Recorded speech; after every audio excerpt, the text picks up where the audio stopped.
In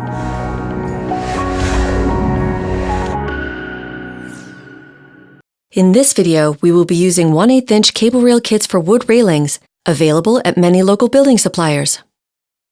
1/8" CableRail kits are perfect for all residential and light commercial projects. These prefabricated kits are sold in 5-foot increments at lengths from 5 feet to 70 feet.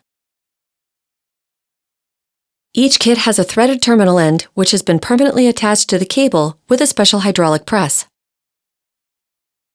The kit includes a snug grip washer nut and flat washers, as well as a quick connect inset fitting for the other end of the cable.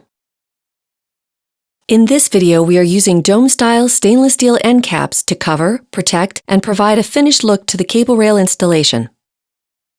End caps are available in other styles and are sold separately. We will also need beveled washers for the threaded termination post holes and protector sleeves for the quick connect post.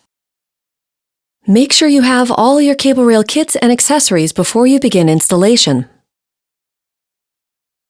You will also need the following tools: tape measure, safety glasses, work gloves, pencils, hammer, vice grip pliers, 7/16" wrench, CableRail cable cutters, square, cable release tool, Feeney cable lacing needle, Feeney tension gauge, electric drill, drill bits, drill guide, electric grinder with cutoff disc and grinding disc,